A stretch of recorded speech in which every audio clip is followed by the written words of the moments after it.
Welcome बच्चों, कैसे हो आप लोग? सब बढ़िया, मज़े में, फुल ऑफ एनर्जी। बहुत अच्छी बात है। हमने क्या पढ़ा था? हमने रिफ्लेक्शन एट प्लेन मिरर्स पढ़ चुके और अब बारी है रिफ्लेक्शन स्टडी करने की कर्व्ड सरफेसेस के ऊपर, यानी कि स्फेरिकल सरफेस पे हम लोग रिफ्लेक्शन की स्टडी करेंगे। और हम लोग इसमें स्टडी करेंगे मिरर्स के बारे में जो हैं स्फेरिकल इन शेप, यानी कॉन्वेक्स और कॉनकेव मिरर्स के ऊपर रिफ्लेक्शन की स्टडी करेंगे। हम लोग कुछ डेफिनेशंस को डिस्कस करने के बाद हम लोग रे डायग्राम बनाना सीखेंगे, कुछ फॉर्मूलेज भी डिराइव करेंगे बहुत अच्छे तरीके से, बिल्कुल फंडामेंटल तरीके से, जिसमें आपको पहले की कोई नॉलेज होने की कोई ज़रूरत नहीं है। आप किसी भी लेवल के हो, आप इस चीज़ को बहुत अच्छे से समझ जाओगे और हम धीरे धीरे करते करते अपने लेवल को बढ़ाएंगे और एडवांस लेवल तक जाएंगे। तो आप लोग हो मेरे साथ। मेरा नाम है दीपक अंतिल, मेरा चैनल सिंपली फिजिक्स में, और अब स्टडी करते हैं reflection eight spherical surfaces. Reflection eight spherical surface.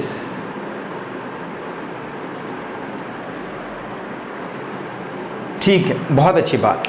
देखो, प्लेन मिरर हमने कैसे बनाया था? हमने प्लेन मिरर बनाया था, एक प्लेन शीट ली थी ग्लास की, उसके एक तरफ हमने सिल्वर्ड कर दिया था, उसको पॉलिश करना कहते हैं। जिस तरफ सिल्वर कर देते हैं वो आपकी रिफ्लेक्टिंग सरफेस बन जाती है, दूसरी तरफ बिल्कुल ओपेक रहता है। तो अब बारी है स्फेरिकल सरफेसेस की। जो हमारे स्फेरिकल सरफेस होंगे ना, वो इस तरीके से एक ग्लास का स्फीयर होगा। ठीक है, ऐसा एक ग्लास का स्फीयर लेंगे, समझने के लिए बता रहा हूं। और अगर हम इसको इतने पोर्शन को काट दें, इस तरीके से कट कर दें, एक स्लाइस कट कर दें और इसको काट करके हटा लें, ऐसे ले आएं। ठीक है, और मान लो आपने ये वाला सरफेस अगर आपने पॉलिश कर दिया है, ठीक है, तो हम उसको इस तरीके से रिप्रेजेंट करेंगे। ओके, ठीक है, ये एक मिरर बन गया आपका, इसे कहेंगे कॉनकेव मिरर। ये हमारा कॉनकेव मिरर है। इसी तरीके से आप अगर कहीं से भी काट लो, कहीं से भी काट सकते हो। मान लो यहां से काट करके इस पोर्शन को निकाल लेते हो, ठीक है, इस पोर्शन को निकाल करके आपने ऐसे रख लिया।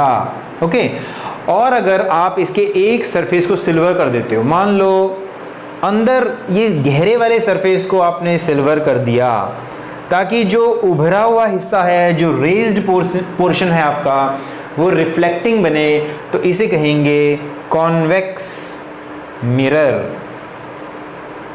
ठीक है, बच्चों को बहुत कंफ्यूजन होता है कि कॉन्वेक्स कौन सा है, कॉनकेव कौन सा है।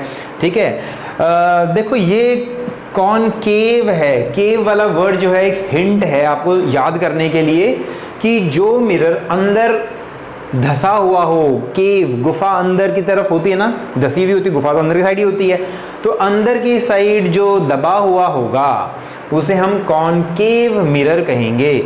और जो बाहर निकला हुआ होगा, ठीक है, बाहर निकला हुआ होगा, उसे हम कॉन्वेक्स मिरर कहेंगे। ठीक है, बहुत सिंपल सी बात। एक और एग्जांपल ले सकते हो। आपने स्पून देखी, चम्मच, आपने चम्मच देखी होगी। चम्मच इस तरीके से होती है, ऐसे होती है चम्मच, ऐसे, इस तरीके से ऐसे होती है आपकी चम्मच। और थोड़ा सा ऐसे होता है, इस तरीके से होता है, ऐसे। ओके, ठीक है, चम्मच है ना आपकी, ये चमचा भी कह सकते हो, चम्मच भी कह सकते हो। चम्मच के दो सरफेस होते हैं। एक सरफेस ये वाला जो अंदर दबा हुआ होता है, जिसके अंदर हम खाना भर भर के खाते हैं, और दूसरा सरफेस उभरा हुआ हिस्सा, ठीक है, जो पीछे वाला पोर्शन होता है, ये हमारा कॉन्वेक्स सरफेस होगा। और ये कॉन्वेक्स सरफेस रिफ्लेक्टिंग भी है, तो ये मिरर की तरह भी काम करेगा, तो ये कॉन्वेक्स मिरर बन जाता है। और इसी तरीके से ये वाला जो पोर्शन है आपका, जो दबा हुआ पोर्शन है जिसमें आप खाना भर के खाते हो, वो कॉनकेव सरफेस है, वो कॉनकेव मिरर की तरह काम करेगा। ये आपका कॉनकेव मिरर हुआ। ठीक है, क्लियर हुई बात? अब देखो रखने का स्टाइल, देखो इनका कैसा है।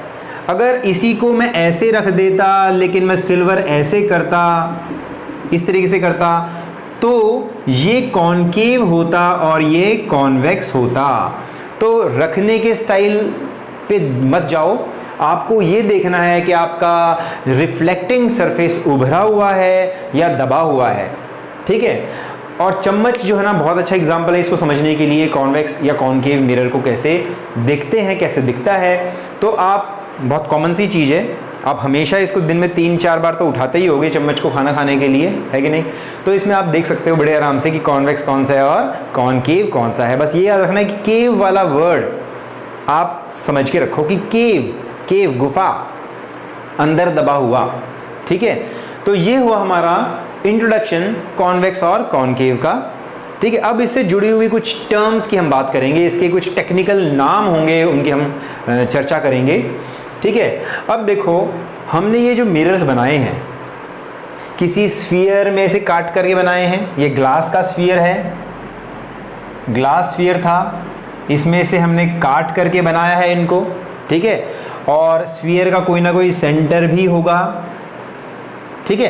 तो अगर इसका सेंटर, स्फीयर का सेंटर ये है, तो इनका भी कोई ना कोई सेंटर होना चाहिए ना।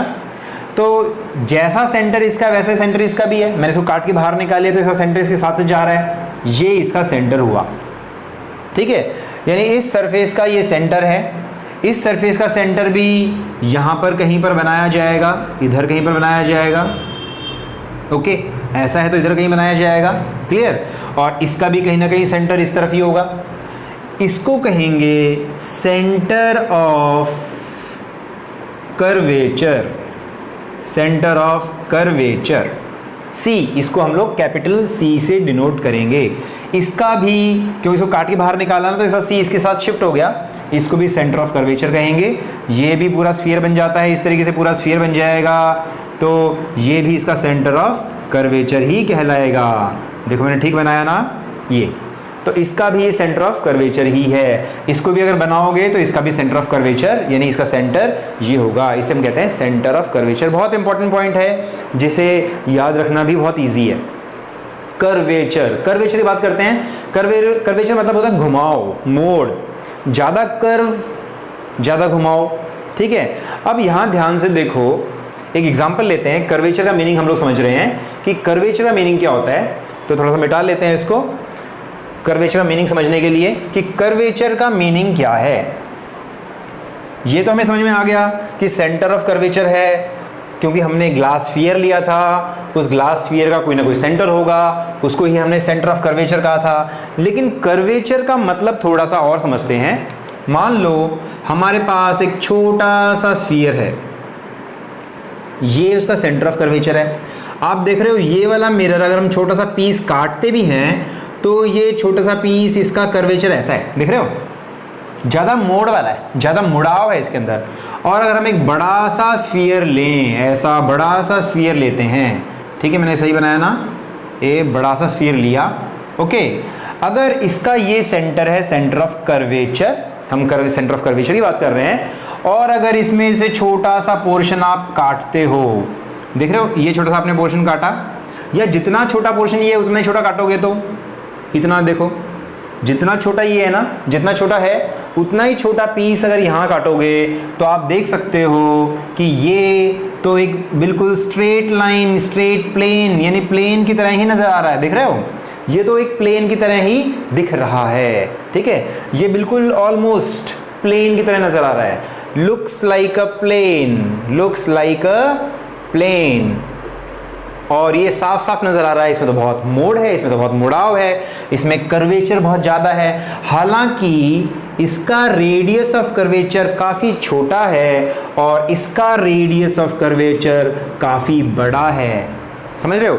यानी अगर आपका रेडियस ऑफ कर्वेचर बहुत बड़ा होगा ना, उसमें से अगर आप मिरर काटोगे तो वो ऑलमोस्ट एक प्लेन मिरर की तरह ही नजर आएगा, ठीक है। हो सकता है आपको देखने से मालूम भी ना पड़े, बस उसके पास जाओ, नजदीक जाओ, अपनी इमेज देखो, तब आपको मालूम पड़ेगा भाई ये मिरर तो कुछ अलग ही है, इसमें या तो बहुत बड़ा नजर आएगा या बहुत छोटा नजर आएगा वगैरह, लेकिन आपको सेम साइज नजर नहीं आएगा, तब आप समझ जाओगे कि भैया ये मिरर तो कुछ अलग है, क्लियर है। तो जिसका रेडियस ऑफ कर्वेचर छोटा होगा वो बहुत ही ज़्यादा मुड़ाव वाला होगा, बहुत ज़्यादा उसमें मोड़ होंगे, कर्व ज़्यादा होगा। और जिसका रेडियस ऑफ कर्वेचर बहुत बड़ा है वो ऑलमोस्ट एक प्लेन मिरर की तरह ही नज़र आएगा। ओके, इसका हमारे पूरे स्टडी में इसका बहुत इंपॉर्टेंट है, ऐसा वाला मिरर। ठीक है, इसके बारे में चर्चा करेंगे। अब हम आगे चलते हैं, कुछ डेफिनेशंस लिख लेते हैं अपने मिरर्स के बारे में। जो हमने मिरर्स अभी पढ़े, कॉन्वेक्स और कॉनकेव मिरर, उनकी कुछ टेक्निकल बातें हम लोग पढ़ लेते हैं। तो ये अगर हमारा एक कॉनकेव मिरर है तो इसका ये वाला सरफेस सिल्वर्ड होगा। ठीक है, इस मिरर का एक सेंटर अगर हम चूज करें, सेंटर, ठीक है, क्योंकि ये अगर आपको इसको काट करके आपने देखा है, इस तरीके से अगर काट के देखा है तो ये ऐसा कुछ नज़र आएगा। ठीक है, ऐसा कुछ नज़र आएगा। इसका कोई सेंटर होगा। ठीक है, वो सेंटर बहुत काम का है, वो हमारी कन्वीनियंस के अकॉर्डिंग हमने चूज़ किया है डिस्टेंस वगैरह नापने के लिए। तो जो सेंटर होगा इसको हम कहेंगे पोल। ठीक है, दिस इज पोल। पोल के बारे में लिखेंगे, पोल क्या होता है।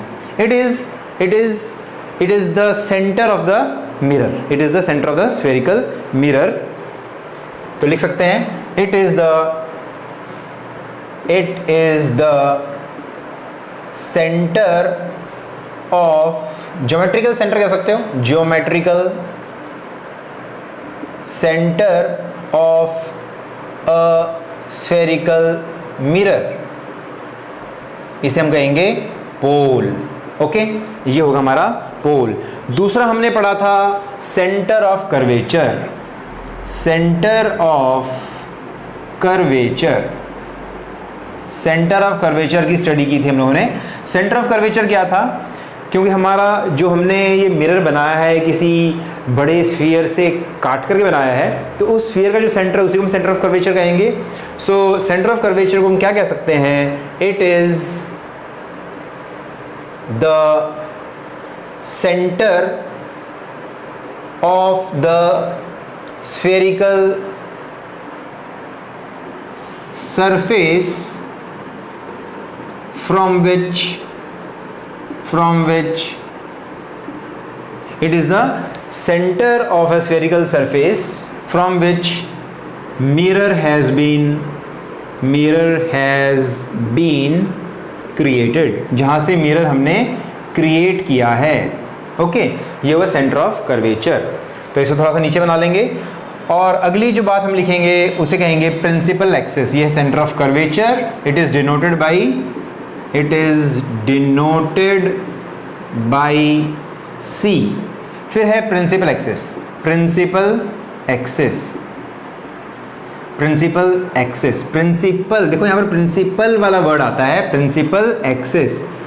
और ये क्या है, it is a line joining centre of curvature to the pole. So simple सी बात है, it is line joining centre of curvature to the pole. Pole तक, सेंटर ऑफ कर्वेचर से पोल तक ज्वाइन करने वाली लाइन को हम लोग कहते हैं प्रिंसिपल एक्सिस। यानी कि अगर इसकी प्रिंसिपल एक्सिस बनाना चाहें तो प्रिंसिपल एक्सिस कुछ इस तरीके से नजर आएगी कि ये हमारा वो कॉनकेव मिरर है और इसका सेंटर ये पोल है और यहाँ पर कहीं इसका रेडियस सेंटर ऑफ कर्वेचर है। ठीक है, तो अगर इनको एक लाइन से ज्वाइन कर दें इस तरीके से, थोड़ा सा ऊपर आ गया ये, थोड़ा सा लाइन इस तरीके से ज्वाइन कर दें तो इसको हम कहेंगे प्रिंसिपल एक्सिस कहेंगे। ठीक है, एक बार नोट कर लो। ओके, अब हम बात करते हैं रेडियस ऑफ कर्वेचर की। इसमें हम देख सकते हैं रेडियस ऑफ कर्वेचर क्या है कि जिस स्फीयर से हमने इस मिरर को काट करके बनाया है, ठीक है, थोड़ा सेंटर में आना चाहिए, इसको सेंटर में बनाएंगे। जिस मिरर से काट करके हमने इस मिरर को बनाया है, जिस स्फीयर से काट करके मिरर को बनाया है, उसका सेंटर यहाँ पर कहीं बना लेते हैं, यहाँ पर कहीं पर है, दिखने में ठीक लग रहा है। तो इस डिस्टेंस को सेंटर ऑफ कर्वेचर से पोल की जो डिस्टेंस है इसको हम रेडियस ऑफ कर्वेचर कहेंगे r। तो लिख लेते हैं रेडियस ऑफ कर्वेचर। अगला है रेडियस ऑफ कर्वेचर। ये जो हम चीज़ें लिख रहे हैं ना, ये कॉन्वेक्स और कॉनकेव की कॉमन है। कॉन्वेक्स और कॉनकेव की अलग अलग नहीं है, दोनों की सेम होती हैं। बनाया हालांकि मैंने कॉनकेव सरफेस है, लेकिन दोनों की सेम होंगी। So radius of curvature, radius of curvature, it is the distance from, it is a distance from center of curvature to pole, ठीक है। it is denoted by r, it is denoted by r, इसको हम लोग r से denote करते हैं। ये है रेडियस ऑफ कर्वेचर। इसके बाद हम बात करते हैं अपर्चर की। अपर्चर ये भी बहुत इंपॉर्टेंट है। अपर्चर, अपर्चर दो टाइप का होगा, लीनियर, एक तो लीनियर अपर्चर होगा। हम लीनियर अपर्चर की बात करते हैं। देखो इसका नाम जो हम बहुत कम लेंगे, लेकिन ये चुपचाप इसकी इंपॉर्टेंस बहुत ज़्यादा है। जिस टाइप का हम अपर्चर लेंगे ना, वो एक बार फिक्स कर देते हैं, उसके बारे में हम लोग बार बार उसका जिक्र करेंगे, लेकिन डिस्कस मतलब इसकी जो बेसिक बातें हैं ना, वो हम यहीं पर डिस्कस कर लेते हैं, फिर कभी इसकी डिस्कस नहीं करेंगे। हम हमेशा कहेंगे कि हमारा मिरर छोटे अपर्चर का है, ठीक, हम बड़े अपर्चर का मिरर नहीं लेंगे। तो अपर्चर का मीनिंग क्या है? बेसिकली देखा जाए, अपर्चर एक छोटा सा होल होता है जिसमें से लाइट या कुछ भी चीज़ जा सके, खासकर लाइट या फ्लूइड, इस तरीके से उसे हम अपर्चर कहते हैं। छोटा सा होल होता है किसी चीज़ के अंदर, अपर्चर। तो यहाँ पर हमने बात कर रहे हैं वो मिरर्स की बात कर रहे हैं। मिरर्स के अंदर अपर्चर कैसा होगा? देखो, जो हमने ग्लास स्फीयर लिया था जिसमें से काट करके हमने मिरर बनाया, जो हमने ग्लास का स्फीयर लिया है उसमें से काट करके हम लोगों ने मिरर बनाया, इसको काट के अलग ले आओ तो इस तरीके से दिखाई देगा, ठीक है, ऐसा कुछ पोर्शन होगा। तो जो हमारा अपर्चर है, लीनियर अपर्चर है, वो बेसिकली ये साइज है, ठीक है, ये साइज है।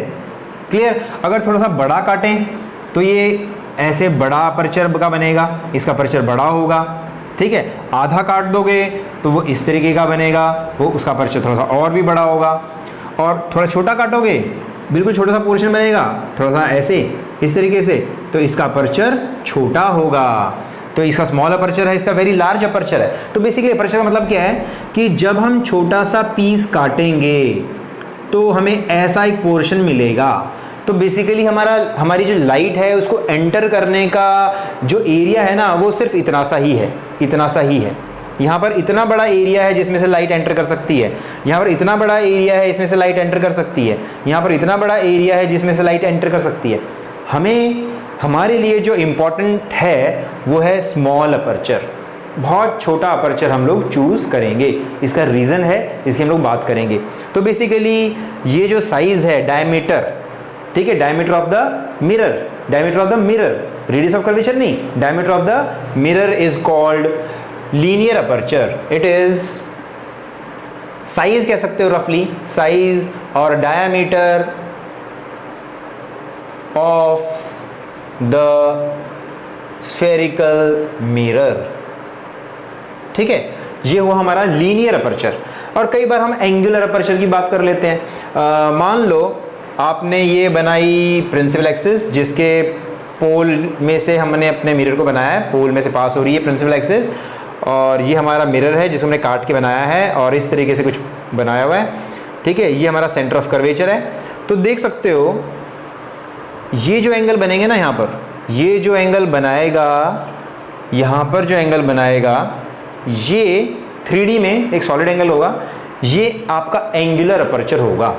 एंगुलर अपर्चर, एंगुलर अपर्चर, ठीक है। इसकी ज़्यादा इंपॉर्टेंस नहीं है, बस इसके लिए हमने जो समझना है वो ये समझना है कि हमने अपर्चर को स्मॉल रखना है, हमारा अपर्चर स्मॉल होगा, ये एंगल काफ़ी छोटा होगा, ठीक है। हम देख सकते हैं कि इसका एंगल काफ़ी बड़ा है और इसका एंगल जो है काफ़ी छोटा होगा। बेसिकली अगर दोनों का, क्योंकि दोनों एक ही स्फीयर से काट के बने हैं ना, तो रेडियस दोनों का सेम होगा, रेडियस दोनों का सेम होगा। इसका भी रेडियस वही होगा, इसका भी रेडियस वही होगा, जितनी साइज़ ये है उतना साइज़ इसका होगा। तो इसमें देख सकते हैं कि एंगल काफ़ी छोटा है और इसमें हम देखेंगे एंगल काफ़ी बड़ा है। तो छोटे अपर्चर का छोटा एंगुलर अपर्चर भी होगा, ठीक है, ओके। एक बार नोट कर लो फटाफट, स्क्रीनशॉट ले लो। इसके बाद हम लोग बात करेंगे, इसके बाद हम बात करेंगे प्रिंसिपल फोकस की, बहुत important principal focus. Principal focus किसे कहते हैं उसकी हम बात करेंगे। प्रिंसिपल फोकस, प्रिंसिपल फोकस या सिंपली हम लोग जनरली जब हम पढ़ेंगे तो हम फोकस ही कहेंगे। प्रिंसिपल फोकस क्या है? सो प्रिंसिपल फोकस क्या है? ये वो पॉइंट है जहां पर लाइट रिफ्लेक्ट होने के बाद किसी एक पॉइंट पर कंसंट्रेट होंगी या कंसंट्रेट होती हुई दिखाई देंगी, कन्वर्ज होंगी या कन्वर्ज होती हुई दिखाई देंगी, या जहां से डाइवर्ज करेंगी। तो हम कह सकते हैं it is a point eight which rays which are parallel to principal axis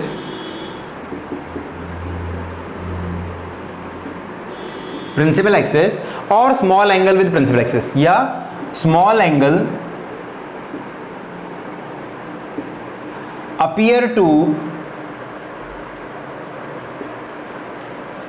converge और डाइवर्ज फ्रॉम, या वहां से डाइवर्ज होती हुई नजर आएंगी, और डाइवर्ज फ्रॉम, और एक्चुअली या सचमुच में कन्वर्ज करें।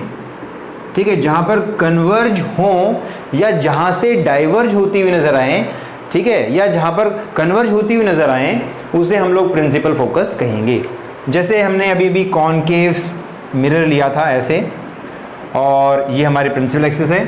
तो जो रेज प्रिंसिपल एक्सिस के पैरेलल आ रही हैं या छोटे एंगल पर आ रही हैं, वो रिफ्लेक्ट होने के बाद किसी एक पॉइंट पर एक्चुअली में कंसंट्रेट हों, एक्चुअल में मिलें, एक्चुअली में मिलती हैं, उसे हम कहते हैं प्रिंसिपल फोकस। ये है हमारा प्रिंसिपल फोकस।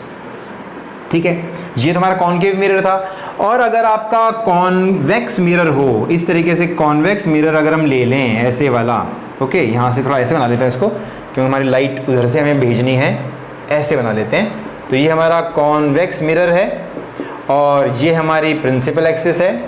अब की बार जो रेज आ रही हैं पैरेलल टू प्रिंसिपल एक्सिस आ रही हैं इस तरीके से, ऐसे ऐसे ऐसे। फ्री हैंड डायग्राम बनाना आपको सीखना अच्छा रहेगा, स्केल वगैरह यूज़ नहीं करना है आपको, इस तरीके से।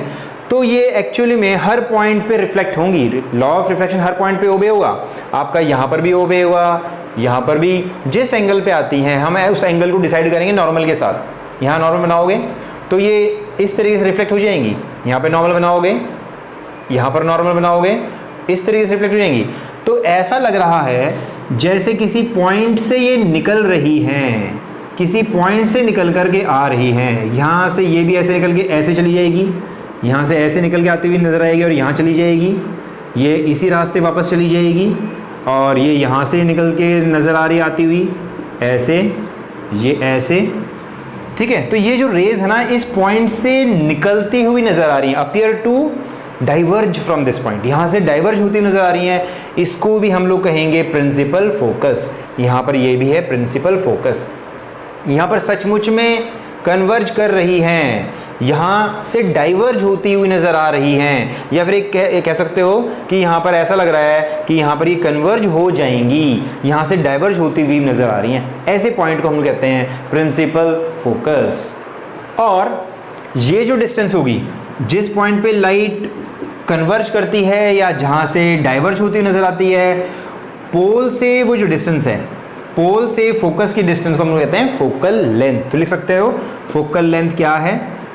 Focal length, it is the distance between pole and focus. It is the distance between pole and focus. Pole और फोकस के बीच की जो डिस्टेंस है उसे हम कहते हैं फोकल लेंथ। ठीक है, बिल्कुल फटाफट जल्दी नोट कर लो, स्क्रीनशॉट ले लो। फोकल लेंथ हो गई, हमने फोकल प्रिंसिपल फोकस पढ़ लिया, हमने radius of curvature, centre of curvature, pole, principal axis वगैरह वगैरह सब पढ़ लिया। अब एक और इंपॉर्टेंट बात पढ़ लेते हैं जिसे कहते हैं फोकल प्लेन। फोकल प्लेन क्या होता है? फोकल प्लेन की बात करेंगे। फोकल प्लेन, फोकल पॉइंट तो हमने पढ़ा, फोकल प्लेन किसे कहेंगे? असल में फोकल प्लेन तो प्लेन ही होगा ना, एक प्लेन होगा, ठीक है। तो फोकल प्लेन की भी बात कर लेते हैं, काम आएगी, अच्छा रहेगा। मान लो ये आपका एक कॉनकेव मिरर है। कॉनकेव मिरर थोड़ा सा लगता है उससे इमेज जल्दी बन जाती है, ऐसा फेवरेट सा हो गया है हम लोगों का भी। ओके, तो अगर एक ऐसा प्लेन बनाया जाए, एक ऐसा प्लेन बनाया जाए जो पैरेलल, जो हमारी प्रिंसिपल एक्सिस के परपेंडिकुलर हो और फोकस में से पास हो, ठीक है। इसकी क्या खास बात है भाई? फोकस तो वो पॉइंट होता है जहां पर लाइट कन्वर्ज करती है, यहां से डाइवर्ज होती हुई नजर आती है। तो फोकल प्लेन का मतलब क्या है? फोकल प्लेन का क्या काम है? असल में फोकल प्लेन का काम ये है कि जो लाइट प्रिंसिपल एक्सिस से थोड़े छोटे एंगल पे आती है, थोड़े से यूं कह लो बड़े एंगल पे आती है, जो प्रिंसिपल एक्सिस के एग्जैक्टली पैरेलल नहीं आती, ठीक है, जैसे ऐसे लाइट पैरेलल तो हैं, लाइट पैरेलल तो है दोनों, लेकिन प्रिंसिपल एक्सिस के साथ थोड़ा एंगल बना के आ रही हैं, वो इस प्लेन के ऊपर कहीं भी मीट करेंगी, ठीक है। वो एग्जैक्टली यहाँ पर मीट नहीं करेंगी, यहाँ पर वो मीट करेंगी जो बिल्कुल प्रिंसिपल एक्सिस के पैरेलल आएंगी, वो यहाँ मीट करेंगी। जो थोड़ा सा ऑफ सेंटर आएंगी, जो थोड़ी सी टेढ़ी मेढ़ी आएंगी, वो यहाँ पर आपके फोकल प्लेन पर मीट करेंगी। अब देखो, इसको 3D में बनाना चाहें, थोड़ा 3D की फील लेके देखें तो ऐसा दिखेगा कि ये हमारा, थोड़ा सा इसको ऐसे कर लेते हैं, ऐसे, इस तरीके से, और ये हमारा फोकल प्लेन है। तो आपकी लाइट कैसे भी आए, कहीं से भी आए, इस फोकल प्लेन पे जा कर के मीट करेगी। यहाँ से आ रही है, इस तरीके से आ रही है, तो फोकल प्लेन पे मीट करनी चाहिए, ठीक है। आपका ये फोकल प्लेन है इस तरीके का। ओके, बिल्कुल सेंटर में जो होगा वो तो फोकस होगा, ये तो आपका फोकस है। जो लाइट इस तरीके से आएगी वो तो फोकस पे मीट करेगी, लेकिन जो थोड़े से एंगल पे आएंगे ना, वो फोकल प्लेन पे यहाँ पर भी मीट कर सकती हैं, यहाँ भी मीट कर सकती हैं, यहाँ भी मीट कर सकती हैं, यहाँ भी मीट कर सकती हैं, ठीक है। इस फोकल प्लेन पर मीट करेंगी और एक शार्प बढ़िया इमेज बनाएंगी। ऐसा नहीं है कि इसकी यहाँ पर इमेज नहीं बनाएंगी। आप अगर इस प्लेन को थोड़ा सा इधर शिफ्ट कर लोगे ना, तो आपकी इमेज ब्लर हो जाएगी, क्योंकि ये जो रेज है ना यहाँ पर जो मीट कर रही हैं, वो आगे जाके फैलना शुरू हो जाएंगी, ऐसे ऐसे फैलना शुरू हो जाएंगी इस तरीके से। तो अगर आप अपने फोकल प्लेन को थोड़ा हटाओगे ना, यहाँ से हटाओगे, तो इमेज ब्लर हो जाएगी, ठीक है, थोड़ी सी फैली फैली हो जाएगी। और नज़दीक लाओगे तो यहाँ पर पहुँच जाओगे, जहाँ पर लाइट एक्चुअली में अभी मीट हुई ही नहीं है, वहाँ पर भी ब्लर इमेज बनेगी। इस फोकल प्लेन पर आपकी बिल्कुल बढ़िया शार्प इमेज बनती है। Okay, so this is all about focal plane. एक बार फटाफट नोट कर लो, क्या लिखेंगे इसके बारे में? It is the plane which passes through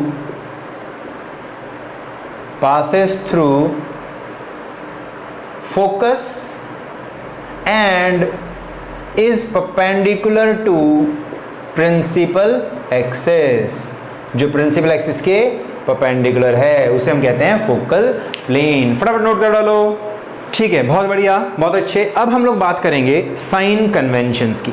भाई आप डिस्टेंसेस नापोगे ऑब्जेक्ट की, इमेज की, फोकस की, है ना। हमने फोकल लेंथ की बात करी, रेडियस ऑफ कर्वेचर की बात करी, ऑब्जेक्ट डिस्टेंस की बात करेंगे, इमेज डिस्टेंस की बात करेंगे। तो प्रॉपर साइन जरूरी है, क्योंकि हम फॉर्मूला हर सिचुएशन के लिए डेराइव नहीं करेंगे। हम जो फॉर्मूला है UVF यानी object distance, image distance, focus वगैरह का, एक बार डेराइव करेंगे और हर बार उसको यूज करेंगे, तो मामूली सा बदलाव करेंगे ऑब्जेक्ट, इमेज और फोकस की साइन में। क्यों?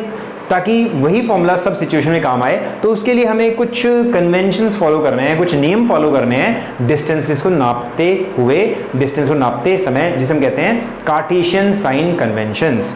तो बात करते हैं कार्टेशियन साइन कन्वेंशंस की। कार्टेशियन साइन कन्वेंशन, कन्वेंशन होता है रिवाज। ये रिवाज है, कोई सचमुच में कहीं लिखा हुआ बहुत बड़ा सच नहीं है, लेकिन हम कन्वीनियंस के अकॉर्डिंग ऐसा करते हैं। तो कार्टेशियन साइन कन्वेंशन, इसको बहुत अच्छे से समझना है, बहुत इजी है, ठीक है। लेकिन एक बार समझ में आ जाएगा तो फिर कभी गलती नहीं होगी। देखो, अगर हमारा ये कोई स्फीयरिकल सरफेस है, कोई मिरर है, इस तरीके से ये हमारा पोल है और ये हमारी प्रिंसिपल एक्सिस है, इसके ऊपर ये सेंटर ऑफ कर्वेचर, ये है फोकस। ठीक है, ओके। हमें बात करनी है डिस्टेंसेस नापने की भी। डिस्टेंस कैसे कहाँ से नापेंगे? तो सबसे इंपॉर्टेंट बात है कि हम सभी डिस्टेंसेस को पोल से मेजर करेंगे ओरिजिन मानते हुए। तो पहली बात क्या है? पहला पॉइंट ये है, all the distances are measured from pole. All the distances are measured from pole. सभी डिस्टेंसेस को हम लोग पोल से नापना शुरू करेंगे, यानी pole will act as a origin. Pole आपका शुरुआती पॉइंट होगा। It will act as origin, ये ऑरिजिन की तरह काम करेगा। ठीक है, अच्छा, जिस तरफ से आपकी लाइट आती है, मान लो आपकी लाइट इस तरफ से आ रही है, मान लो आपकी लाइट इस तरफ से आ रही है, ठीक है, मिरर, क्योंकि मिरर का फेस ऐसा है तो लाइट हमारे लिए यही इंपॉर्टेंट है। तो जिस तरफ से लाइट आ रही है, ये है direction of incident light, direction of incident light, ये इंपॉर्टेंट है, इंसिडेंट लाइट। ठीक है, ये डायरेक्शन ऑफ इंसिडेंट लाइट है। जो डायरेक्शंस पोल से शुरू करके हम इस डायरेक्शन के अलोंग होंगे, अगर हम पोल से शुरुआत करके जितनी भी दूरियां नापेंगे, अगर वो दूरियां इसके अलोंग हुई, उसको हम पॉजिटिव लेंगे। जैसे फॉर एग्जांपल मान लो ये कोई पॉइंट है, इसको नाम दे देते हैं G। तो अगर P से G जाओगे, नापना कहाँ से शुरू करना है? नापना तो हमें P से शुरू करके करना है। तो P से मेजर करते हुए जब आप G की तरफ जाओगे तो आप देख रहे हो, आप तो इस डायरेक्शन के अलोंग जा रहे हो। ठीक है, जिस डायरेक्शन हमारी लाइट आ रही है, तो जो लाइट, जिस डायरेक्शन में लाइट आ रही है ना, उसी को हम रेफरेंस लाइन मानेंगे, उस डायरेक्शन को रेफरेंस डायरेक्शन मानेंगे।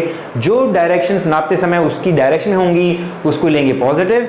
और अगर मान लो P से F जा रहे हो, P से C जा रहे हो, या P से कहीं भी जा रहे हो, इस डायरेक्शन के अपोजिट, इस डायरेक्शन के अपोजिट, तो आप उन डायरेक्शंस को, उन वैल्यूज को नेगेटिव लोगे। ठीक है, इसमें मिरर की लोकेशन, पोजीशन की कोई खास इंपॉर्टेंस नहीं है। अगर यही मिरर यहाँ पर होता इस तरीके से और लाइट आपकी यहाँ पर आती, तो यही डायरेक्शन पॉजिटिव डायरेक्शन बन जाती। ठीक है, तब भी आप यहीं से मेजर करते, तब ये वाली डिस्टेंस पॉजिटिव होती, ये वाली डिस्टेंस नेगेटिव होती। ठीक है, तो इंपॉर्टेंस किस चीज की हुई? इंपॉर्टेंस हुई डायरेक्शन ऑफ इंसिडेंट लाइट। ठीक है, तो नेक्स्ट पॉइंट क्या है? All the distance are measured from pole, it will act as a origin. And जब पोल से शुरू करके जब आप कोई डिस्टेंस मेजर करोगे, while measuring any distance, if we move along the direction of incident light, ठीक है, जब हम इंसिडेंट लाइट की डायरेक्शन में जाते हैं, देन दोज डिस्टेंसेस, उन डिस्टेंसेस को आर टेकन ली जाती हैं, टेकन एज पॉजिटिव। ठीक है, और अगर उसके अपोजिट जाएंगे, ठीक है, and if we move opposite to the direction of incident light, then those distances are taken as negative. उन डिस्टेंस को हम नेगेटिव लेंगे। बहुत सिंपल सी बात है, एक बार समझ में आ जाए तो कभी गलती होने की चांसेस ही नहीं है। बल्कि आप शुरुआत क्या करनी है, आपको बस पोल से शुरुआत करनी है। इंसिडेंट लाइट की डायरेक्शन को पहले ही मान लेना है कि भाई ये इस तरफ है तो ये पॉजिटिव होगी, इस तरफ जो डिस्टेंस होगी वो नेगेटिव होंगी, इस तरफ हम देख रहे हैं ये पॉजिटिव डायरेक्शंस हैं, इस तरफ जो डिस्टेंस नापेंगे वो नेगेटिव होंगी। ठीक है, ये तो भी हमारी जो डिस्टेंस हम प्रिंसिपल एक्सिस पे किसी भी पॉइंट को नापने के लिए यूज करेंगे उसके लिए। अब देखो, हो सकता है हमारी जो ऑब्जेक्ट हो किसी हाइट की हो सकता है इमेज ऐसे बने, हो सकता है हमारी इमेज उसी तरफ बने जिस तरफ ऑब्जेक्ट रखी है। ठीक है, तो अगर हम प्रिंसिपल एक्सिस से ऊपर वाली ऑब्जेक्ट को या डिस्टेंस को पॉजिटिव माने तो और नीचे वाली डिस्टेंस को नेगेटिव माने तो हम क्या कहेंगे कि जो डिस्टेंसेस प्रिंसिपल एक्सिस से ऊपर की तरफ होंगी नापी जाएंगी वो पॉजिटिव ली जाएंगी और जो प्रिंसिपल एक्सिस से नीचे की तरफ होंगी वो नेगेटिव ली जाएंगी। ये भी हमारा साइन कन्वेंशन में ही आता है। तो लिख सकते हैं all the distances, all the height कहना चाहिए बल्कि all the heights which are above the principal axis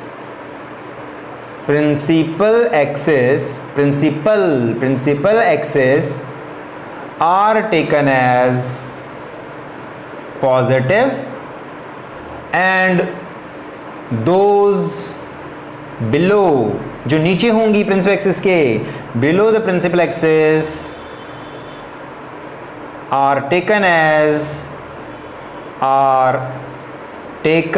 as negative, उनको नेगेटिव लेंगे। ठीक है, बहुत सिंपल, बहुत बढ़िया, फटाफट नोट कर लो। ठीक है भाई, नोट कर लिया, बहुत अच्छी बात।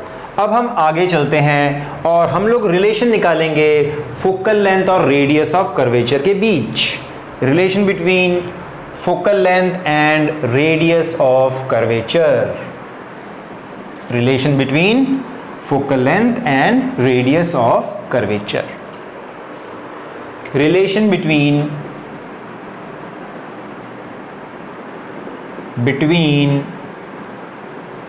focal length and radius of curvature। और हम इतना ही नहीं, हम इसमें ये भी सीखेंगे कि स्मॉल अपर्चर लेना क्यों इंपॉर्टेंट है, हम ये भी देखेंगे इसके अंदर। तो बहुत इंपॉर्टेंट डेरिवेशन है। ठीक है, तो हम लोग लेते हैं अपना एक कॉनकेव मिरर। हमने इस तरीके से एक कॉनकेव मिरर लिया, इसका ये वाला सरफेस सिल्वर्ड है, ये हमारी प्रिंसिपल एक्सिस है, ये कोई पॉइंट ऑब्जेक्ट है। ठीक है, बल्कि इसको हम लोग पॉइंट ऑब्जेक्ट नहीं लेते, हम लोग जो है मान लो हमारी जो रेज हैं वो प्रिंसिपल एक्सिस के पैरेलल आ रही हैं। ठीक है, प्रिंसिपल एक्सिस के पैरेलल आ रही हैं। अब रिफ्लेक्शन होगा, रिफ्लेक्शन तो रिफ्लेक्शन के लॉस के अकॉर्डिंग होगा कि जहां पर लाइट फॉल करती है वहां पर हम नॉर्मल जरूर बनाते हैं, वहां पर हम बनाएंगे एक नॉर्मल। नॉर्मल कैसा होगा, इस पॉइंट पर मिरर के इस पॉइंट के परपेंडिकुलर होगा, ऐसे परपेंडिकुलर होगा, इस पॉइंट पे परपेंडिकुलर होगा। और अगर उस पॉइंट को आगे बढ़ाओगे इस तरीके से, अगर उस पॉइंट को आगे बढ़ाते हैं ऐसे ऐसे ऐसे ऐसे ऐसे ऐसे, तो वो पॉइंट सी पर जाकर के मिलना चाहिए, है ना, है कि नहीं? क्यों? क्योंकि अगर आप कोई स्फीयर लेते हो और उस स्फीयर के परपेंडिकुलर कोई लाइन खींचते हो, इस सरफेस के परपेंडिकुलर कोई लाइन खींचते हो तो सेंटर से ही जाएगी। अगर किसी एंगल पे खींचोगे, ऐसे एंगल पे खींचोगे तो ऐसे निकल जाएगी, ऐसे एंगल पे खींचोगे ऐसे निकल जाएगी, ऐसे एंगल पे खींचोगे तो ऐसे निकल जाएगी। लेकिन जो परपेंडिकुलर होगी सरफेस के वही सेंटर में से जाएगी। तो ये जो लाइन है हमारी, ये हमने बनाई है अपने इस मिरर के परपेंडिकुलर। तो जो परपेंडिकुलर बनाई है वो हमेशा सेंटर ऑफ कर्वेचर से ही जानी निश्चित है। तो ये हो हमारा एंगल ऑफ इंसिडेंस, एंगल आई, और जितने एंगल पर गई है उतने एंगल पर वापस आएगी, ऐसे आ गई। ठीक है, ठीक बनाई, तो ठीक कर लेते हैं इसको। इस तरीके से आ गई, ऐसे, ठीक है, रिफ्लेक्ट होकर के इस तरह से आ गई। ओके, ये होगा एंगल ऑफ रिफ्लेक्शन, ये हमारा एंगल ऑफ रिफ्लेक्शन है। ठीक है, तो ये वाला जो एंगल है ये भी तो आई के इक्वल ही होना चाहिए, क्योंकि ये दोनों लाइन कैसी हैं, ये पैरेलल लाइंस हैं ये दोनों, और ये ट्रांसवर्स हो गया तो ये वाले एंगल इक्वल होंगे।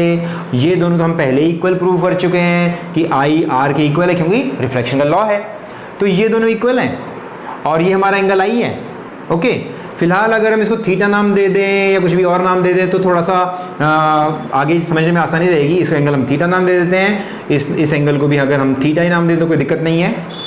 अच्छा, अब देखो ये जो डिस्टेंस है ये है हमारी रेडियस ऑफ कर्वेचर। ठीक है, ये पॉइंट है फोकस, क्योंकि जो रे हम आगे पढ़ेंगे parallel to the principal axis जाती है वो फोकस से पास होती है, तो ये हमारा हुआ फोकस, और इस पॉइंट को नाम देते हैं P। ओके, बहुत बढ़िया बात, कोई दिक्कत नहीं।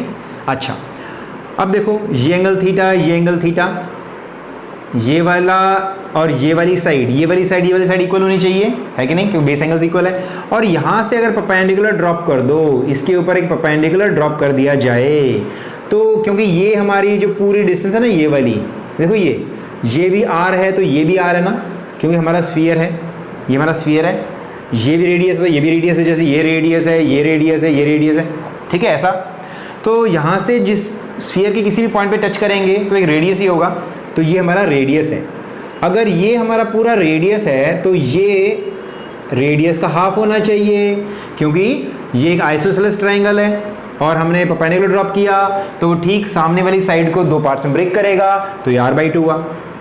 अगर ये r/2 हुआ तो ये कितना होगा, तो हम लोग इसमें यूज कर सकते हैं, ये हमारा है बेस, ये हमारा हाइपोटेनस, तो हम लिखेंगे r/2 upon CF base upon hypotenuse, base upon hypotenuse, base ही है ना, ये एंगल 90 है, is equal to cos theta. ठीक है, हमें क्या चाहिए, CF चाहिए। सो CF क्या होगा, CF होगा r/2 cos थीटा या r/2 सीकेंट थीटा। याद रखो हम क्या करने वाले हैं, हम लोग रिलेशन निकालेंगे f और r के बीच में। ठीक है, घबराओ मत, सही पॉइंट पे पहुंचेंगे, घबराने की बात नहीं है। देखो ये CP किसके इक्वल है, CP r के इक्वल है, CF किसके इक्वल है, r/2 सीकेंट थीटा के इक्वल है, तो ये आ गया r/2 सीकेंट थीटा। तो बचा हुआ पोर्शन FP क्या होगा, FP यही तो फोकल लेंथ है, PF यही तो फोकल लेंथ है। ठीक है, PF ही तो फोकल लेंथ है, वो होगी r में से माइनस कर देंगे, r में से r/2 सीकेंट थीटा माइनस कर देंगे, तो ये फोकस का फॉर्मूला आया r minus r/2 secant theta. कुछ अजीब लग रहा है, घबराओ मत। देखो ये फॉर्मूला मैंने क्यों डिराइव किया, इस फॉर्मूले की इंपॉर्टेंस समझने के लिए कि भाई असलियत में ये जो एंगल है, जो जिस एंगल पे हमारी लाइट फॉल करती है, ठीक है, हमने क्या कहा था जब हमने फोकस डिफाइन किया था कि rays parallel to the principal axis या बहुत छोटे एंगल पे आ रही है, बहुत छोटे एंगल पर आ रही हैं, बहुत बड़े एंगल पे नहीं आ रही। यानी कि अगर ये थीटा बहुत छोटा है, if theta is very small, रफली जीरो के नजदीक है, जीरो के पास है, ऐसा कब होगा, ऐसा तब होगा जब हमारा अपर्चर छोटा होगा। देख सकते हो कि अगर हमारा ये कॉनकेव सरफेस है और इस तरीके से ये कॉनकेव मिरर है, ये रेज आ रही हैं, इस तरीके से रेज आ रही हैं, ऐसे ऐसे ऐसे ऐसे, यहाँ पर अगर हम नॉर्मल बनाए तो देखो एंगल इतना बड़ा है, यहाँ पर नॉर्मल बनाया जाएगा तो एंगल इतना बड़ा है, यहाँ पे नॉर्मल जाए इतना छोटा है। यहाँ पर हम देख रहे हैं अगर एक और रे बनाई जाती तो इसका एंगल तो और भी छोटा होता है ना। तो हम थीटा छोटे को क्यों यूज करते हैं, हम थीटा को क्यों यूज करते हैं, हम लोग अपर्चर को छोटा क्यों यूज करते हैं, हम मिरर को इतना सा ही क्यों लेंगे, हम मिरर का इतना सा पार्ट क्यों लेंगे, ताकि हमारी जो रेज हैं वो प्रिंसिपल एक्सिस के पैरेलल आए और बहुत छोटे एंगल पर आए, और जब छोटे एंगल पर आएंगी तब हम लोग थीटा को रफली जीरो लेकर के, फोकस की जो डेफिनेशन है, प्रॉपर डेफिनेशन कि छोटे एंगल पर मिरर पे फॉल करें या पैरेलल टू प्रिंसिपल एक्सिस आए, तब थीटा जीरो होगा तो सीकेंट थीटा की वैल्यू ऑलमोस्ट 1 होगी। ठीक है, तो हमारा फोकस बन जाएगा r/2। बात समझ में आ गई कि हम अपर्चर को छोटा लेते हैं, कि हम देख रहे हैं कि छोटा अपर्चर लिया जाएगा तभी एंगल छोटा होगा, यही तो डेफिनेशन फोकस की। फोकस किसी बड़े एंगल के लिए डिफाइन नहीं किया जाता, छोटे एंगल पे आने वाली लाइट को या parallel to the principal axis पे आने वाली लाइट को ही के लिए ही डिफाइन किया जाता है, बल्कि दोनों बातें, कि parallel to the principal axis हो, ठीक है, ऐसी रेज को हम पैरेक्सियल रेज कहते हैं, जो बहुत छोटे एंगल पर प्रिंसिपल एक्सिस के साथ बहुत छोटे एंगल पे ही आती हैं, उसे हम पैरेक्सियल रेज कहते हैं। तो ये जो रेज है ना, ये वाली रेज जो बहुत छोटे एंगल पर आ रही हैं, ठीक है, ये पैरेक्सियल रेज हैं, इनको हम कहेंगे पैरेक्सियल रेज। ये हमारी पैरेक्सियल रेज हैं, ये है हमारी पैरेक्सियल रेज जो बहुत छोटे एंगल पर आ रही हैं, पैरेक्सियल रेज। और जो बाहर की तरफ आ रही है ना, इनको कहेंगे मार्जिनल रेज। ये मार्जिनल रेज हैं, ये बहुत बड़े एंगल पर आती हैं, बहुत बड़े एंगल के लिए हम ये अप्रोक्सीमेशन यूज नहीं कर सकते, हम इस अप्रोक्सीमेशन को छोटे एंगल के लिए ही यूज कर सकते हैं, क्योंकि हमारी डेफिनेशन फोकस की भी यही है कि लाइट पैरेक्सियल हो। ठीक है, फटाफट नोट कर डालो। अगर आप लोग हो कि सर ये डेफिनेशन थोड़ी सी मतलब ये रेडियस ऑफ कर्वेचर का निकालने का तरीका थोड़ा सा अलग है ना, तो इसको नॉर्मल तरीके से भी कर सकते हैं जैसे हमें स्कूल्स में कराया जाता है। कैसे करेंगे? अगर उसको करना है तो इस तरीके से कर लेंगे हम लोग, बहुत सिंपल है वो। ओके देखो फिर से हम वही डायग्राम बनाएंगे।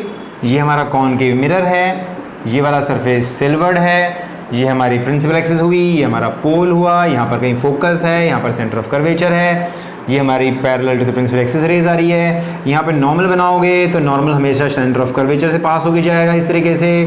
दूसरी रे हमारी फोकस में से होके गई, दूसरी रे हमारी फोकस में से, क्योंकि ये parallel to the principal axis है, फोकस से ही जाएगी। ये एंगल आई है तो ये भी एंगल आर है, आई आर और इक्वल है तो ये एंगल भी हमारा आई हुआ। और एक्सटीरियर एंगल प्रॉपर्टी के अकॉर्डिंग ये वाला एंगल 2i के इक्वल होगा कि नहीं होगा? अगर ये पॉइंट हमारा मान लो m है और यहाँ से परपेंडिकुलर ड्रॉप किया जाए, ये पॉइंट m होगा, है कि नहीं? तो हम लोग बड़े आराम से कह सकते हैं कि अगर हम लोग निकालें इस ट्रायंगल में से tan i की वैल्यू निकालें, कौन से ट्रायंगल में? इन ट्रायंगल MCP या MCP ट्रायंगल में tan i की वैल्यू निकालें तो tan i की वैल्यू क्या होगी? परपेंडिकुलर mn, इसको n कह देते हैं, mn अपॉन nc, ठीक है। और इसी तरीके से इन ट्रायंगल MNF इस ट्रायंगल में देख सकते हैं कि tan 2i किसके इक्वल है? tan 2i है mn बाई nf के, ठीक है। और हमने देखो स्मॉल अपर्चर की बात पहले ही कर ली कि हमारा मिरर छोटे अपर्चर का ही होना चाहिए। बहुत बड़े साइज के मिरर में से छोटा सा पोर्शन काटेंगे जो बिल्कुल फ्लैट की तरह नजर आएगा, बिल्कुल फ्लैट नजर आएगा। तो अगर छोटा अपर्चर है यानी कि ये वाले एंगल बहुत छोटे होंगे, है कि नहीं? मैंने अभी बताया कि आई और एंगल आर बहुत छोटे होंगे, बहुत छोटे होंगे, तो tan i को हम रफली i लिख सकते हैं और tan 2i को भी हम लोग अप्रोक्सीमेटली 2i लिख सकते हैं। तो इन दोनों इक्वेशन से हमें क्या मिला? i मिला mn बाई nc और 2i मिला mn बाई nf। अगर इन दोनों को डिवाइड कर दिया जाए तो हमें मिलेगा 1/2, इनको डिवाइड करने पर mn से mn कट जाएगा और हमें मिलेगा nf अपॉन nc, ठीक है, बहुत सिंपल। अब देखो n और p बहुत नजदीक नजदीक है। देखो हमारा मिरर तो ऐसा कुछ है और ऐसा यहाँ से परपेंडिकुलर ड्रॉप करोगे तो ये बहुत नजदीक होगा p के, तो हम लोग n को रफली pf और pc लिख सकते हैं। So 1/2 is equal to pf by pc। pf क्या है?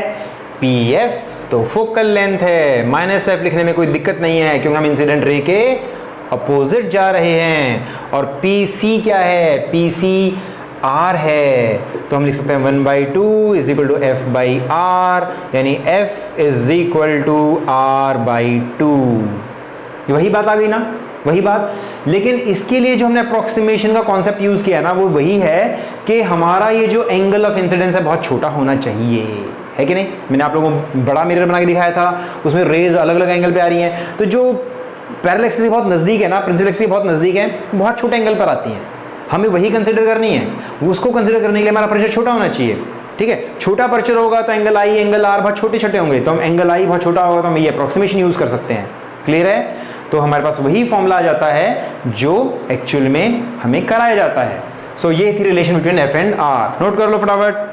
ठीक है, अब हम लोग सीखेंगे इमेज बनाना, कि इमेज कैसे बनती है, किसी कॉनकेव या कॉन्वेक्स मिरर से इमेज कैसे बनाई जाती है। जैसे हमने प्लेन मिरर में सीखा था, सेम उसी तरीके से हम लोग यहाँ पर भी इमेज बनाना सीखेंगे कि हमारा स्फेरिकल मिरर इमेज कैसे बनाएगा। बहुत ईजी है, आप लोगों को इमेज बनाने के लिए फ्री हैंड बनाना अच्छा रहेगा। आप किसी भी पेन सिर्फ पेन या पेंसिल वगैरह से फ्री हैंड बनाओ, स्केल यूज़ कम से कम करो, क्योंकि अगर स्केल यूज़ करोगे तो आपका फिगर या तो बहुत ही ज़बरदस्त अच्छा बनेगा, बिल्कुल पिक्चर परफेक्ट बनेगा, या फिर आप एडजस्टमेंट करते रह जाओगे, सही पॉइंट पर इमेज नहीं बना पाओगे। फ्री हैंड से कोशिश करो, आसानी से हो जाएगा, छोटी मोटी एडजस्टमेंट उसमें हो जाती है। So rules for finding image formed by spherical mirrors। Image बनाने के क्या तरीके हैं, इमेज हम कैसे बनाएंगे? ओके, बहुत इजी, बीच बीच में मैंने डिस्कस भी किया है। अगर ये आपका कॉनकेव मिरर है, ये प्रिंसिपल एक्सिस है, सबसे सिंपल वाली रेज वो होती हैं जो प्रिंसिपल एक्सिस के पैरेलल आती हैं। जो प्रिंसिपल एक्सिस के पैरेलल आएंगी वो हमेशा फोकस से जाएंगी, वो हमेशा फोकस से पास होंगी। ठीक है, यहाँ पे नॉर्मल बनाओगे, नॉर्मल हमेशा आपके सी पर जाएगा, बहुत सिंपल।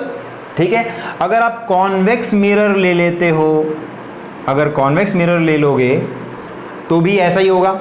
अगर आपकी rays parallel to the principal axis आती हैं, इस तरीके से parallel to the principal axis आती हैं, ठीक है, तो यहाँ पर नॉर्मल बनाओगे, एंगल ऑफ इंसिडेंस होगा, उसी एंगल पर ये लौटेंगी और यहाँ से आती हुई नजर आएंगी। ठीक है, तो ये हमारी इंसिडेंट रे हैं जो parallel to the principal axis है, ये फोकस से निकलती हुई नजर आएंगी। ये सबसे पहली रे है, आपको बनानी है और इसको याद रख लेना है कि जो रेज आपकी parallel to the principal axis आएंगी वो हमेशा फोकस में से पास होंगी। इसका उल्टा भी है, दूसरा क्या है कि अगर आपकी रेज फोकस से निकलती हैं, फोकस से निकल करके जाती हैं ऐसे, ठीक है, अगर आपकी रेज फोकस से निकल करके जाएंगी तो वो रिफ्लेक्ट होने के बाद पैरेलल हो जाएंगी अगर आपका मिरर कॉनकेव है। और कॉन्वेक्स के लिए भी हम ऐसे करेंगे। कॉन्वेक्स के लिए जो रेज आपकी फोकस की तरफ आ रही हैं, मान लो ये फोकस आपका, तो फोकस की तरफ जो रेज आ रही हैं, इस तरफ आ रही हैं, वो रिफ्लेक्ट होने के बाद parallel to the principal axis हो जाएंगी। ठीक है, नोट कर लो फटाफट, स्क्रीनशॉट ले लो। अब दूसरी रेज बनाते हैं। ये तो हमने बनाई जो rays parallel to the principal axis थी। अब हम बनाएंगे वो रेज जो पोल पे फॉल करेंगी, ये होंगी रे नंबर 2। ये दूसरे नंबर पे रेज बनाओगे आप लोग। इन दो रेज से ही सारा काम चल जाएगा, सिर्फ ये दो रेज ही बनानी है हम लोगों को। एक जो parallel to the principal axis बनाई है ये वाली, और दूसरी जो पोल से होके जाएगी। मान लो ये आपका कॉनकेव मिरर है और दूसरी रे आपकी जो पोल पर आएंगी वो उसी एंगल पर वापस लौट जाएंगी ऐसे। ये होंगी आपकी दूसरी रे जो आप बनाओगे। ठीक है, जो पोल पे आएंगी वो उसी एंगल पे लौट जाएंगी। इसी तरीके से कॉन्वेक्स के लिए भी हम ऐसे ही बनाएंगे कि जो हमारे पोल पर आती हैं, इस तरीके से पोल पर आएंगी, वो इस तरीके से लौट जाएंगी। ये वाला एंगल इक्वल होगा। ठीक है, ये होंगी रे नंबर 2 जो आप हमेशा बनाओगे। और तीसरे नंबर की रेज ऑप्शनल है। तीसरे नंबर की जो रेज हैं, मतलब जो हम बनाएंगे, वो आप बनाना चाहो तो बना लो और ना बनाना चाहो तो भी काम चल जाएगा। ठीक है, लेकिन वो हमारे फिगर को थोड़ा सा कॉम्प्लिकेट कर देती हैं, थोड़ा सा मुश्किल कर देती हैं, क्योंकि काफ़ी सारी रेज बन जाती हैं। देखो, जो rays centre of curvature C से हमारे मिरर पे फॉल करेंगी, सेंटर ऑफ कर्वेचर से मिरर पे फॉल करेंगी, वो ठीक परपेंडिकुलर फॉल करेंगी। परपेंडिकुलर फॉल करेंगी तो एंगल ऑफ इंसिडेंस 0 होगा ना, तो एंगल ऑफ रिफ्लेक्शन भी 0 होना चाहिए। इसका मतलब जिस रास्ते आएंगी उसी रास्ते वापस लौट जाएंगी। ये अगर हमारा कॉनकेव मिरर है तो। क्लियर है? इसी तरीके से कॉन्वेक्स के लिए भी हम बना सकते हैं। रे नंबर 3 जो ऑप्शनल आप बनाना चाहो तो बना लेना, नहीं तो नहीं बनाओ। मैं पर्सनली प्रेफर नहीं करता उसको, क्योंकि उस 3-3, 4-4 रेज बनाने के बाद हमारा डायग्राम बड़ा कचरे वाला बन जाता है। तो ये है हमारा सेंटर ऑफ कर्वेचर। जो रेज इसके ठीक इसके ऊपर फॉल करती हुई नजर आएंगी ऐसे, वो उसी रास्ते लौट जाएंगी। तो ये 3 टाइप की आपको रेज बनानी है। जब हम अगर रूल्स की बात कर रहे हैं, एक बनाओगे parallel to the principal axis, वो फोकस से होकर जाएगी, या फोकस से निकल के जाने वाली वो पैरेलल हो जाएगी, चाहे कॉन्वेक्स हो चाहे कॉनकेव हो। दूसरी रे बनाओगे पोल से, जो पोल भी जाएगी उसी एंगल पर वापस हो जाएगी। बहुत इजी। तीसरी रे बनाएंगे, अगर बनाना चाहो तो वो रे जो हमारी सेंटर ऑफ कर्वेचर से निकल करके मिरर के ऊपर परपेंडिकुलर फॉल करेंगी, वो उसी रास्ते वापस आ जाएंगी। ये भी रे बहुत इजी है, इसमें कोई मतलब इसमें कोई प्रॉब्लम नहीं है, आप बना सकते हो बनाना चाहो तो, ठीक है। ओके ठीक है, अब हम बनाएंगे रे डायग्राम्स कुछ ऑब्जेक्ट्स के लिए, अलग अलग पोजीशन के लिए, कॉनकेव और कॉन्वेक्स के लिए। तो ड्राइंग रे diagrams for different position of image, different position of object, ये हम काम करेंगे। हम बनाएंगे रे diagram for different position of object for convex and concave mirror. Convex और कॉनकेव मिरर के लिए ऑब्जेक्ट की अलग अलग पोजीशन के लिए इमेज बनाएंगे। तो बनाते हैं, शुरू करते हैं। सबसे पहला, अगर हमारी ऑब्जेक्ट हो इन्फिनिटी पर, ऑब्जेक्ट एट इन्फिनिटी, तो रेज इन्फिनिटी से आएंगी। ये हमारा कॉनकेव मिरर है, मैं गलती कर रहा हूँ बार बार। तो ये जो रेज हैं ये आपकी फोकस पर मीट करेंगी, यहाँ पर आपकी इमेज बनेगी। ये दो रेज बनाने से काम चल जाएगा, ठीक है। तो आपकी जो इमेज होगी पॉइंट साइज की होगी, रियल होगी। अगर आप यहाँ पर कोई स्क्रीन रख दोगे तो वो सचमुच में वहाँ पर नज़र आएगी इमेज। अगर थोड़ा सा अपने कॉनकेव मिरर के थोड़ा नज़दीक आ जाएं, यानी ये हमारा फोकस है, ये हमारा सेंटर ऑफ कर्वेचर है। अब अपनी ऑब्जेक्ट को हम थोड़ा सा यहाँ ले आएँ, ऑब्जेक्ट है ए बी। तो इसकी इमेज कैसे बनेगी? एक रे बनाएंगे प्रिंसिपल एक्सिस के पैरेलल। अब वही रूल फॉलो कर रहे हैं हम लोग जो अभी भी मैंने बताए थे आपको। एक रे बनाएंगे प्रिंसिपल एक्सिस के पैरेलल। जो प्रिंसिपल एक्सिस के पैरेलल बनाएंगे वो फोकस में से होके पास करेगी। दूसरी रे बनाएंगे पोल पर फॉल करती हुई। जो पोल पे फॉल करेगी वो उसी एंगल पर वापस लौटेगी। और आप देख सकते हो, अगर आप ईमानदारी से बनाओगे तो आपकी इमेज यहाँ पर बनी है, छोटी और उल्टी, small, diminished, inverted and real, ठीक है, रियल है। अब थोड़ा सा और नज़दीक ले आते हैं हम ऑब्जेक्ट को, अब थोड़ा सा और नज़दीक ले करके आएंगे अपने कॉनकेव मिरर के लिए। ये हमारी प्रिंसिपल एक्सिस, ये हमारा फोकस, ये हमारा सेंटर ऑफ कर्वेचर, ये हमारी ऑब्जेक्ट, ये हमारी एक रे बनाई parallel to the principal axis जो फोकस से होके पास करेगी, ऐसे इस तरीके से पास करेगी। थोड़ा और ठीक बना लेते हैं इसको, ऐसे बना लेते हैं, ऐसे, ठीक है। थोड़ा सा और नज़दीक से इधर ले लेते हैं, स्ट्रेट, ओके। अब मुझे पता है दूसरी रे मुझे पोल से बनानी है, ये पोल है, ऐसे बनानी है, ओके। हमारी इमेज यहीं पर बननी चाहिए, उतने ही साइज़ की जितने साइज़ की ये है। तो रे थोड़ी एडजस्टमेंट करनी पड़ेगी। जो मैंने parallel to the principal axis बनाई है ना, वो थोड़ी सी यहाँ से जाए तो यहाँ पर पहुँचे, तो फोकस को यहाँ ले लेते हैं। और दूसरी रे हमारी अब ऐसे मीट करवानी है हमें, ऐसे, ठीक है। थोड़ा सा मैंने इसके अंदर थोड़ी सी चालाकी करी है। कैसे कि पहले मेरे जितनी साइज़ की ऑब्जेक्ट है उतनी साइज़ की इमेज बननी चाहिए, मुझे पता है। तो मैंने रेज़ को इस तरीके से मिलाया फ्री हैंड बनाते समय कि वाकई में रेज़ यहाँ पर मीट करें। लेकिन रेज़ वही बनानी है, इसमें कोई चालाकी नहीं करी। एक रे बनाओगे parallel to the principal axis, एक रे बनाओगे पोल से जाती हुई। जो parallel to the principal axis है वो फोकस से होकर जाएगी, फोकस को मैंने शिफ्ट कर लिया इधर उधर। दूसरी रे बनाएंगे पोल से, जो पोल से जाएगी वो सीधे वापस निकल जाएगी। जहाँ पर दोनों मीट करेंगे वहाँ पर इमेज बनेगी हमारी। अब हम थोड़ा सा और नज़दीक आते हैं, कॉनकेव मिरर की ही बात कर रहे हैं, parallel to the principal axis, okay. अब ये हमारा फोकस है, ये हमारा सी है। अब की बार हमने ऑब्जेक्ट को थोड़ा सा यहाँ रखा है, नज़दीक ले आए। एक रे बनाओगे parallel to the principal axis, अब तो रट गई होंगी बातें। ये जाएगी फोकस से, दूसरी रे बनाओगे पोल पर जाती हुई, वो उतने ही एंगल पर वापस चली जाएगी। तो इमेज हमारी यहाँ पर कहीं पर बनेगी, सी से इस तरफ, और वो बड़ी है, एनलार्ज्ड है, इन्वर्टेड है और रियल भी है। और अब नज़दीक ले आए, अब इसको मिटाते देते हैं, नोट कर लो फटाफट। अब हम थोड़ा नज़दीक और आ जाते हैं। अब हम अपनी ऑब्जेक्ट को रख देते हैं फोकस पर, और फोकस पे रखेंगे तो इमेज बनाते हैं उसके लिए। ये है हमारा फिर से वो concave surface, concave mirror, principal axis, ये फोकस, ये सेंटर ऑफ कर्वेचर अंदाजे से लिया है। अगर हमारी ऑब्जेक्ट है फोकस पर, एक रे बनाओगे parallel to the principal axis, ये फोकस से ही होके जाएगी। दूसरी रे बनाओगे पोल से जाती हुई, ये उतने ही एंगल पर लौट आएगी।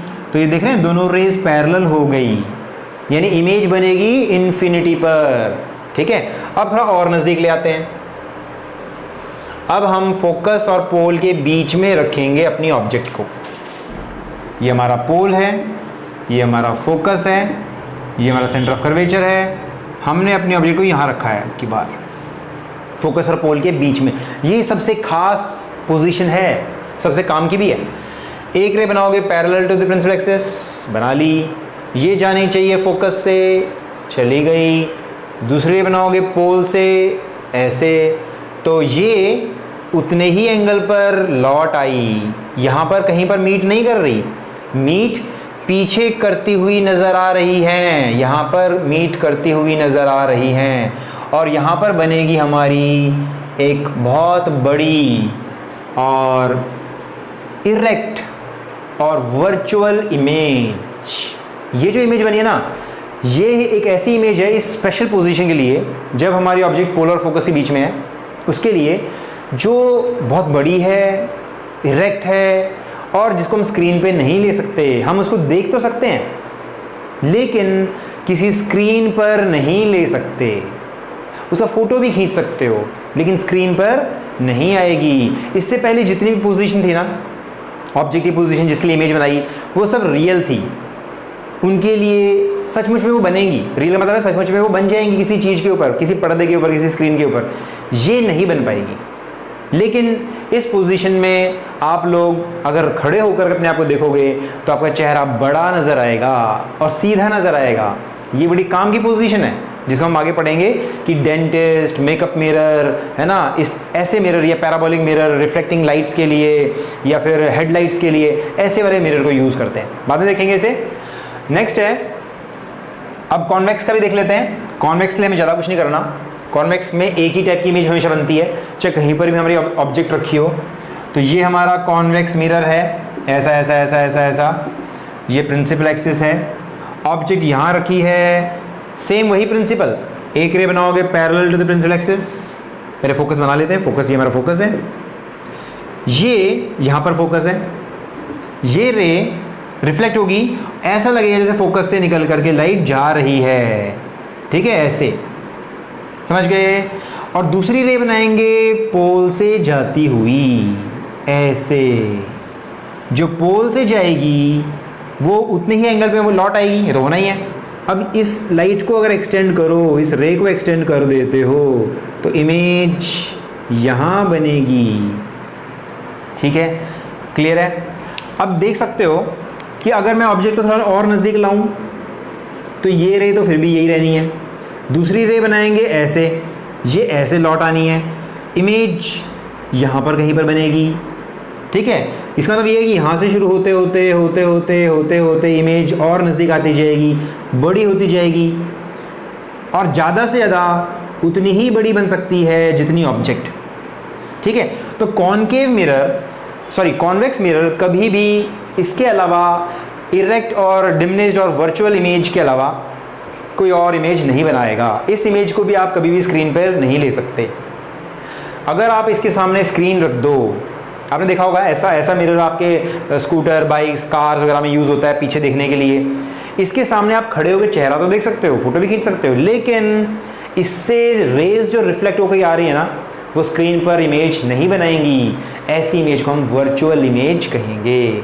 ठीक है, तो कितनी भी कोई भी पोजीशन हो, हमारी इमेज फोकस यानी पॉइंट से शुरू होते हुए अगर हमारी ऑब्जेक्ट इन्फिनिटी पे होती तो इमेज यहाँ बनती, तो और नज़दीक आते थोड़ी और बड़ी बनती, ऐसे बनती जाएगी। ठीक है, इस तरीके से ये होगी हमारी position of image formed by convex mirror. ठीक है, तो आज के लेक्चर में हमने क्या पढ़ा? आज के लेक्चर में हमने पहले तो स्फेरिकल मिरर बनाने सीखे, किसी ग्लास स्फीयर को काट करके, पॉलिश करके। फिर हमने पहचाना कॉनकेव किसे कहते हैं, कॉन्वेक्स किसे कहते हैं, फिर पोल किसे कहते हैं, सेंटर ऑफ कर्वेचर किसे कहते हैं, रेडियस ऑफ कर्वेचर किसे कहते हैं, प्रिंसिपल एक्सिस किसे कहते हैं, है ना, अपर्चर किसे कहते हैं, बहुत सारी बातें पढ़ी। फिर हमने आर और F, radius of curvature and focal length के बीच में रिलेशन भी निकाली और स्मॉल अपर्चर की इंपॉर्टेंस भी देखी। स्मॉल अपर्चर की इंपॉर्टेंस हमें आगे तक काम आएगी और ये याद रखनी है, ठीक है। फिर हम लोगों ने साइन कन्वेंशन के हिसाब से object distance, image distance, focal, radius of curvature को देखा भी कैसे हम साइन कन्वेंशन यूज़ करके आगे बढ़ेंगे। फिर हमने अपनी ऑब्जेक्ट की अलग अलग पोजीशन के लिए इमेज बनानी सीखी और उसके लिए हमने जो ट्रिक्स हैं वो दो ही हैं कि दो रेज बनानी हम लोगों को, एक parallel to the principal axis और दूसरी पोल से जाती हुई, ठीक है। और ये वाला पोर्शन जो है ना हमारा ऑप्टिक्स का, बड़े आराम से कंप्लीट हो जाता है, कोई प्रॉब्लम ही नहीं आती। आपको फ्री हैंड बनाना है, कोई ज़बरदस्ती नहीं करनी, थोड़ा सा लॉजिक लगाना है, थोड़ा सोचना है, ठीक है। मज़ा आज के लेक्चर में? बढ़िया, ओके, मिलते हैं फिर नए लेक्चर में। Bye, see you.